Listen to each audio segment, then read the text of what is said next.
हाय young friends, कैसे हैं आप लोग? क्या किया इतने दिन तक? अरे एक बार बताइए, आप इंडोर गेम्स तो खेल रहे होंगे ना?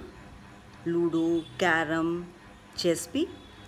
और जिनके पास थोड़ा ज़्यादा स्पेस होगा वो लोग शायद बैडमिंटन वगैरह भी खेल पा रहे होंगे। स्क्रैबल खेलते हैं आप लोग? हाँ। अरे आप तो जानते हैं ना कितना यूज़फुल है। आपने देखा, बैठे बैठे ही कितनी सारी स्पेलिंग्स याद हो जाती हैं। जिन लोगों को नहीं पता उनको मैं बता दूं, ये एक तरह का अंताक्षरी जैसा है। सपोज़ किसी ने आपसे कहा एस, और एस से कहा कि कोई 5 लेटर्ड वर्ड बताइए।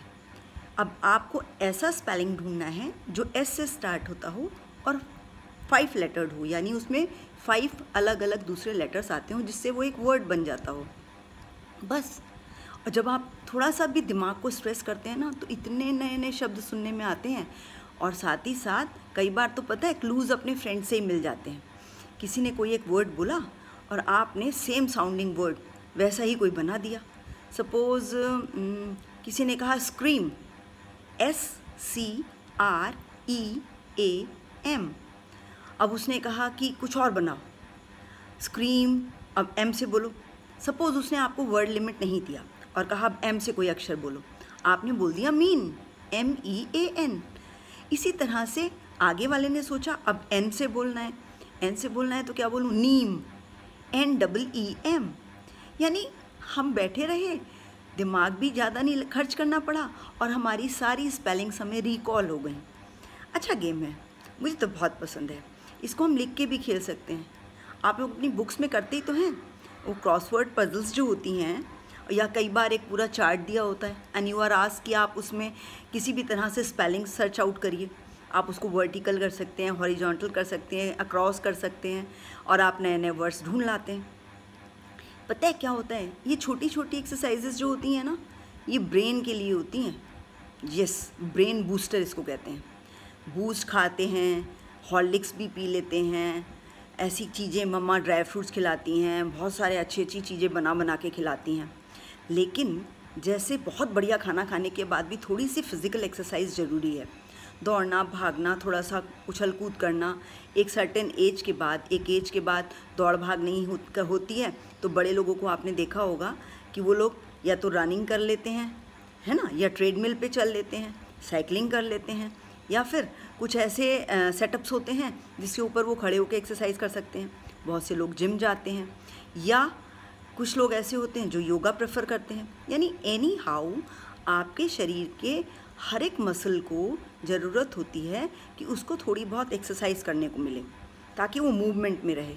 आपने देखा होगा ना, घर में भी कोई एक ऐसा कॉर्नर हो या कोई एक ऐसी चीज़ हो जिसको हम टाइम टू टाइम झाड़ते नहीं हैं, साफ़ नहीं करते हैं, तो क्या होता है, वो रखे रखे थोड़ी डल हो जाती है, ख़राब नहीं भी होती। अब मान लीजिए दरवाज़ा है, जैसे कहा जाता है ना, अरे हाँ, कोरोना में ये भी कहा जाता है कि दरवाजे की जो नॉब्स होती हैं या हैंडल्स होते हैं उसको बहुत केयरफुली रखना चाहिए। सब लोग उस पर हाथ लगाते हैं तो उससे इन्फेक्शन फैल सकता है। यानी कि जो चीज़ ज़्यादा यूज़ होती है उसको दूसरी तरह से केयर करना चाहिए।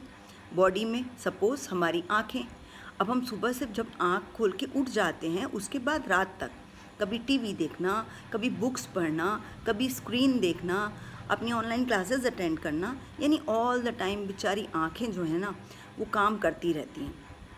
आँखों के ऊपर तो फिर भी आपको आई लिड्स मिले हुए हैं। लिड माने ढक्कन, जिसको हम पलके कहते हैं। बट कान बेचारे, उसमें तो कोई ढक्कन भी नहीं है। रात दिन जगे रहते हैं तो सुनते ही रहते हैं। जब गहरी नींद में होते हैं तब कोई आवाज़ नहीं आती है, वरना वो तो बेचारे रात को भी काम करते रहते हैं। तो कुल मिला के कहना ये है कि हमें अपने सभी बॉडी पार्ट्स को फिट रखना चाहिए, और उसके लिए ज़रूरी है किसी भी तरह की एक्सरसाइज। दौड़ने भागने के अलावा दूसरी एक्सरसाइजेज भी होती हैं, और योगा के लिए कोई ज़रूरी नहीं है कि आप सब बड़े ही कर सकते हैं। बच्चे करेंगे तो उनकी बॉडी तो ज़्यादा फ्लेक्सिबल होती है, आप लोग तो जल्दी उसको ग्रैस्प कर सकते हैं। और यदि बचपन से प्रैक्टिस करेंगे तो उसका ज़्यादा फ़ायदा मिलेगा। एक बार एक बच्चे ने ऐसे कहा, अरे योगा में ऐसे तोड़ने मोड़ने से शरीर क्या होता है? तो मैंने उसको समझाया, जैसे सपोज़ आपने पानी का पाइप देखा होगा। पाइप माने जिससे कि हम कई बार लॉन में पानी डालने के काम करते हैं, गमलों में पानी डालना, या जिसको आप कहते हैं सटक। सटक में पानी फ्लो हो रहा है और हल्का सा वो कहीं से आगे से मुड़ जाती है, तो पानी या तो थोड़ा सा आवाज़ करके निकलता है या उसकी स्पीड स्लो हो जाती है। Same thing happens with our brain also. Brain का, मैं ये नहीं कह रही हूँ स्लो हो जाता है, अगर हम उसको एक्सरसाइज नहीं कराएंगे तो धीरे धीरे वो एक पैटर्न का ही काम करने लगेगा। इसी तरह का हमको काम आता है, इसके अलग नहीं कर सकते।